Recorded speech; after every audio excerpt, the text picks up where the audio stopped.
another episode of The Business Therapist. I'm your co-host, Chris Angel, here with your host, Arnell Tanyag. Yes. How are you today? Hey, I'm doing great. I'm excited. It's another episode. Yeah, man. In fact, it's so exciting. We've got a two-part series. We're going to do episode 7, which is this episode, and the next episode, episode 8, on how do we build better business relationships. I think for a lot of business people, networking and referrals are one of our best strategies if we do it right. But I think a lot of times people have tried to do the referral thing and it hasn't worked for them. And I think what you want to share, because before we hit record, you shared some amazing nuggets about why that breaks down for people. And so we're going to kind of unpack that in these 2 episodes. So let's dive in, Arnell, with kind of your philosophy. You have a philosophy called that I don't know if you call it this, but it's win, qualify, and influence. So I'd love to hear what win, qualify, and influence really means. Yeah, in the last couple of years, I realized, how Dale Carnegie wrote the book is Win, Influence People, and you can win them, but in business, in business to business, I work with a lot of business owners. You gotta qualify. And people are like, what do you mean I have to qualify? And I'm like, well, first of all, when I win influence people, I'm looking for people that I can either become, referral partners or people that can help me grow my business. And the challenge I find out is I'm a great giver. I'll help anybody and everybody. And I love doing it. The challenge is I don't always know if they want to help me. So what I came up with, a series of questions like, it's when I go meet anybody, I want to win them over. So I think Michael J. Merrill was talking about, you want to win them over so they just get so excited about you. So I have a process I do that with, and it's like, so the win influence, in qualified influence is just winning people over. It's the whole Dale Carnegie, how to win friends and influence people. It's that stuff. That's what you mean by the win when we. Yes. Like I'll give you an example. Like I tell my clients, when you win with people, always smile, compliment them for something. Right. And you'll love this, Chris. If it's a guy, shake their hand. Yeah. Because, touch is really important. And if it's a woman, you go, hey, are you a hugger?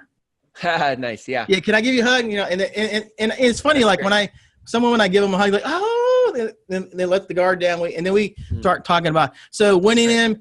And the other thing too, on the winning side is, mirror match, but just really be authentic, listen, ask a lot of questions. But then afterwards, after we meet, I'll send them a nice power note, I'll call them and do that follow. Hey, thanks for coming. Thanks for this. Yeah. So at the end of that win part, I want to make that experience powerful, and likable. I think that's the part that most of us are familiar with. When we think of networking, we're like, oh yeah, shake hands, smile, be friendly, like do the stuff. I think you take it to another level with power notes and things like that. But the winning is stuff we're familiar with. And it sounds like that's what you were doing, but it wasn't getting reciprocated. And so this is where qualify came in, right? Yes. Is that where that came in? You're so right about that. Like qualifying, and it's interesting about qualifying. What I figured out is when I was qualifying the business relationship, not the person. Every person is great. The question is, are they have the right business relationship? So I'd qualify people and I ask them, okay, like, do you I work with business owners. I'll ask them, do you work with business owners? Oh yeah. What kind of business owner you work? Well, I work with business owners, 500,000 tradespeople. Oh, great. Number 2, I'd ask them, well, do you like networking? Yeah. Well, do you take it seriously? Is it part of your strategy? Are you casual about it? Or you or you're in between? I'm like, well, no, I'm really serious. I get a lot of my business word of mouth. Do you have a process? Oh, yeah, I have a structured process. Or, oh, I don't know how. Number 3, I'd go, well, I'm a business consultant and advisor. People come to you for business help. Who do you go for business help? Who do you give your referrals to or this and that when people need business? They're like, I don't have anybody. Well, can I be the guy, Right. And then the 4th thing I said, now what's your reciprocity style? Well, what does that mean? So do I have to give you first help before you give to me? Or you just like to be a giver? Will you ask them that? Oh, yeah. You ask them that? What's your reciprocity style? I love that. I'm sorry. Can I just ask you, what's your reciprocity style? And then they must say, what do you mean? Is that what you say? They say, what do you mean? I said, well, in my experience, I find out there's takers, matchers, and givers, right? And they go, oh, I know a bunch of takers are now. I said, well, what are you? And go, oh, no, I'm not a taker. I'm a giver. Nobody wants to be the taker when they're on the spot. But what's worse? I think what people don't realize, a lot of people, and I was talking to one of my clients yesterday, he said, because I work with him, I work with somebody in his office, and I asked him, hey, this person I work with, is he a giver? He goes, yeah, he's a giver to all the other people in the office, but how is he a giver to other business relationships outside of his industry? Well, I think he's a giver. No, he's a matcher. He's like, really? Hmm. He doesn't do anything unless you help him first before he helps you. Interesting. He goes, yeah, I never thought about that. I said, well, how do you know? I said, well, I have a business relationship because he's a client of mine. I give him so much value and I do other things, this and that. But, and he does really well in the firm, but he doesn't give anything outside about that. And he goes, why? Because I don't think he understands. He is a matcher in business, but he's a giver in everything else, but he matches in business. And I was telling him, I said, and he said, why? Because if you're going to be building a word of mouth relationship-based business and you want to win it and qualify, you really need to know their reciprocity style, because some people don't even know they're matching. Like I've met some people who they know they're high degree matching, where you literally have to, it's funny, Chris, you literally have to call them out on. So, and I'll tell them, so do I have to give you something first before you help me? I was like, yeah. And they're like, really? Okay. And I go, wow. Or I'll just tell them, hey, I'll tell them a story. I'll say, hey, I was meeting this person, and I kept giving help. And then, I introduced them, give them all this help, but they didn't do anything for me. I sent them cards, this and that. How would that make you feel? Oh man, that guy sucks. I wouldn't do that to you. I'm like, wow. Okay. This feels like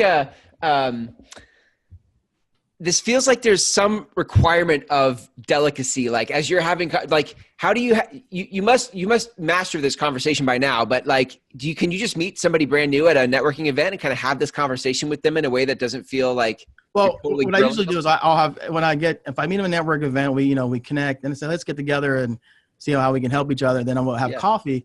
Then I'll ask them about, the goals, objectives. And I'll ask them, hey, look, I'm looking to build a network of people, that can help. And then I just ask these questions. I'm going to ask these questions because, and I said, the reason I'm asking these questions is because I just really want to know if we're on the same wavelength, the same page.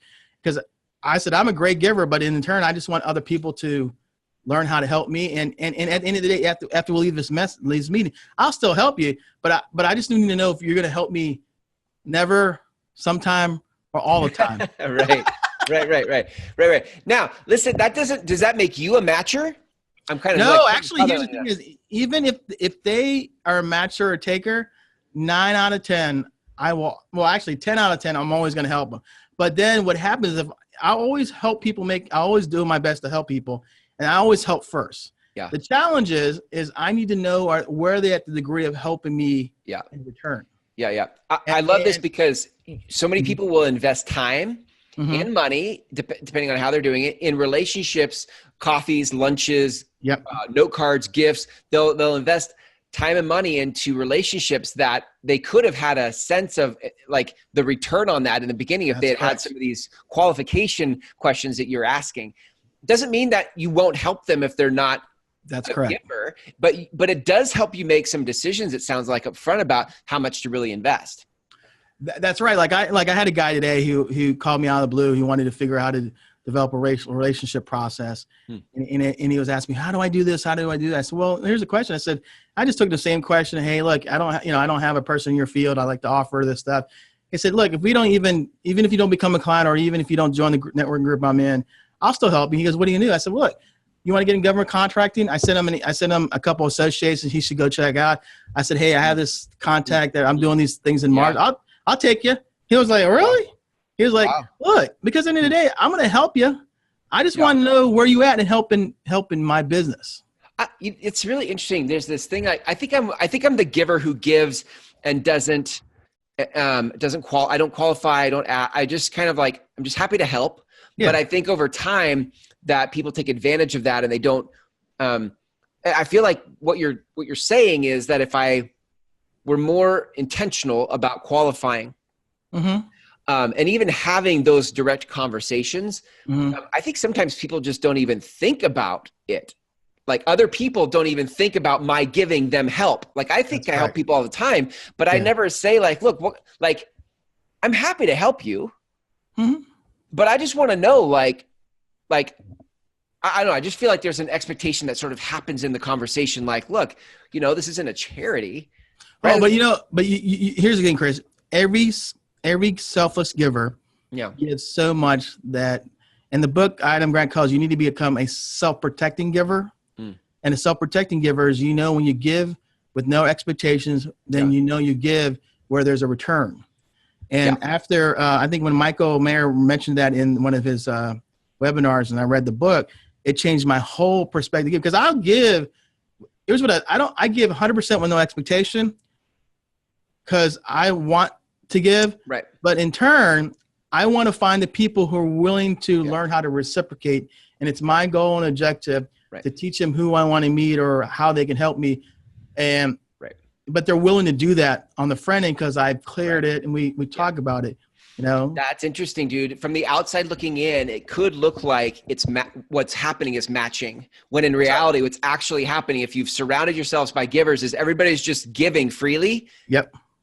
From the outside, it looks like, oh, I'm giving to you and you're giving to me, and so we're matching. But in actuality, I would just give anyway. It's just that I've surrounded myself with a bunch of givers. That's correct. I love that. That is powerful. Yeah, because if you look at self-protecting givers, they give strategically, and they know when to give unexpectedly, and they know when to give when it has a return. I just know when I qualify this way is that I'll still help the people. They can call me up. I'll give them help, introduce them, but I'm really careful of my time. But the ones who really want to learn how to reciprocate to me, I spend time with them. I go, I have, you know, I actually have, I call them once a month. And here's how I influence them. Once I know they're willing to do it, I figure out how to help them. And here's how I figure out how to help them. I say, what is your biggest challenge right now in your business life that if I could help you with that would be the biggest win? That you would get excited that I did that. And they'll tell me, oh, I have a problem with the printer. Well, do you need help with the printer? You know, what's your scale of making a change, 1 to 10? Okay, let me make some calls. Let me help you. Or, hey, Arnell, I want to get in this association. Okay, let me look. Let me do some research. Well, this would be a big one. Oh, that'd be great. You know, and maybe I knew somebody that can mention your name to them. They'll take you to the meeting, you know. So I'll always help. I just want to know in return, where's the degree of help, you know? Yeah. I love that. I think it's incredible. Okay. So win is the how to win friends and influence people type stuff. How do we win them over? Qualify is the questions we're talking about now. Like, how do we ask very specific questions of the person to get a sense of, are they going to be a good relationship to really invest in? That's correct. Can I, if I add them to my inner circle, am I surrounding myself with givers? That's right. That's correct. So what's the influence piece of this then? Well, the influences, and I learned this a lot through Michael J. Mayer, is the influences give first, right? Always give first. So here's how I give first. I say, what is your biggest challenge in your business and life right now that I can help you with? It could be a big win. And I'm always asking that. I'll ask them, what are your goals? What are you looking for? You know, and in turn, then I tell me about your family, kids, how can I help?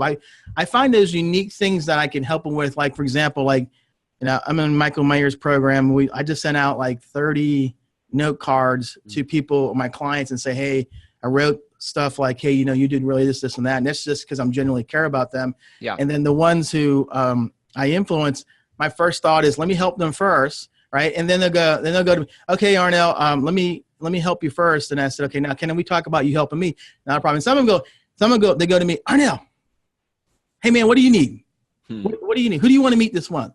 Or I'm like, wow, you know. So that's now really cool. What's happened is the influences, I'm always figuring out to help give. I'm always figuring out, hey, are we good? Is there anything I can do to help you? I mean, like, I'll give you an example. I had this one gentleman who gave me a bunch of referrals this year, and he's a real estate agent. And I said, look, there's two things. I could take you and your wife out for dinner, you know, at the club, and I'll pay for it as a thank you gift. Or do you want me to help you with your event? I'll set the event up. I'll give you the whole structure. Yeah. I'll even be at the event for 2 or 3 hours, and I'll be the host. I'll just walk people around, do this stuff like that, and trying to direct you. And he goes, I'll do that. So, I mean, because when a guy brings people to my events, 9 out of 10, they close. I said, well, what can I do? I said, well, let me just do the event for you. He said, really? And so it took me about 4 hours of my time. But this guy really, when he invites people to my events, they sign up. So I said, I'll give you 4 hours of your time. He's like, really? You're not going to charge me? No, not really. Wow. He said, really? Because, so now what happens, he listens to my stuff. I keep him informed. He knows how to invite people. So it's great. Then I have another guy who sends me a bunch. I said, hey, how about we do an event next year? He goes, I'll help set it up. You just get the list. I'll help you call it. He goes, you're not going to charge me right now? I said, look, you send me like 10 people a year. Yeah. I said, why would I want to charge you? Yeah. And here's the funny thing, Chris. When I met with him, I qualified him. at the end, we goes, you know what, Arnell? I said, you can't be a client right now because you already have a system. He's a real estate agent. You have a system. You know what you want to do. You want to flip some houses. You're not going to be a good client for me because you already have your mind. You don't want to spend the time, money. But what you want to do is you want to have a relationship with a guy like me because I keep you focused. We talk about stuff. You can always bounce ideas off me. He goes, yeah. And he'll tell people, hey, you want to grow? Hey, call this guy Arnell. Hey, I talked to him about. So now it not only feels good because I'm helping him, but I can see it like he's truly reciprocating back. Yeah. And so all I have to really do, like he told me, Arnell, don't call me in December, man. I'm trying to close all the deals. Call me in January and we'll go have coffee and then we'll figure out how to help each other out. And that's, well, do you want me to look at your business plan? Do you want me to do an event with you? I said, because man, you sent me, 10 or 12 people this year. I said, I think one of them are going to close. And so I need to help you. I need to help you instead of sending me 15, maybe I need to help you give a script so you could ask them. So are they interested? Because I could do that. I said, what do you need? So, well, do you want to talk about your business? Want to look at your sales thing? Yeah, let me talk about my time management. I said, well, let me look at it stuff. And I said, so it's a good trade-off. Yeah. So I'm hearing the influence winning is in the introduction of the relationship, but influencing is in more giving. There's this extra push or oomph of giving, which creates influence. What influence is, I'm helping you, and you're starting to listen to me differently. That's right. Before I help you, you're listening to me like somebody else, a nice guy, maybe somebody who might have, who's well-read or smart or however you listen to me. But then I start helping you and you start being like, hey, can I get your opinion on this? Hey, what do you think about this? And I start coming to you for more perspective, which is influence. Yeah, because when I build these referral relationships, I said, hey, I'm going to be the guy. You need business help, right? So I may not know the technical aspect of real estate, but I know the technical aspect of growing a business, and hiring staff and all that. Yeah. So you can run stuff by me, or I'll send you stuff to listen to, this and that, so you'll be aware. And he goes, well, will you do that? I said, look, yeah, I don't have a problem with that. I said because at the end of the day is, I don't really want you as a client because your company's not there and you don't want to put the time, but I really want you as a good referral partner because at the end of the day is a lot. And I have a list of every month who I have to call, keep in touch with, and figure out. And then the trick is give first, then figure out how they can help you. Yeah. And it's good because when you have those relationships, you can call those people up and they call, like I have one lady who called me today. Says, Arnell, I'm trying to get you a speaking event in this association. And I told the membership committee that they should hire you. I was like, oh yeah, that's great. Yeah. And so we have lunch next Friday. I was like, okay, so and she's trying to go healthy. I said, okay, I'm going to get this gift certificate because she wants to eat healthy. But she's my biggest radio fan, but she's in my network and we, we've qualified her and she's always promoting me. Hey, she got me a speaking event like last month. She got me another one now. But here's the interesting thing is, I think not understanding this qualifying and not having the Catalyst program with Michael J. Mayer, I don't think I would ever be able to figure this out on my own. Yeah. Because I was, always giving, right, but not getting anything in back. And I was always influencing the giving part, but I wasn't always influencing, hey, can you get back to me? Right. Like, right. With the qualifying. Reciprocate to me? Yeah. That's, you've dropped some big knowledge bombs in this one. And I think it's a good way to segue into our next episode, because in the next one, we want to talk about how do we find better referral partners? Like, we want to talk about high reciprocity matching versus low reciprocity matching in the next episode and what to look for. But if people listening to this want to sort of connect with you on those qualifying questions, because I think that's probably the biggest missing piece for most people is the qualifying piece. And so if people want to reach out to you about working with you in their business, that's great. Or hearing more about like what questions you use to qualify, how can people connect with you? Yeah, they can connect with me just going to my website, which is www.tanyag.net, or they just reach out to me on my office line, which is 757-257-0390. Just send me an email or reach out to me and I'll help them any way I can. Perfect. Awesome. This is good stuff, Arnell. I love The Business Therapist. Can't wait for our next episode. Until then, see ya. See ya. Thanks.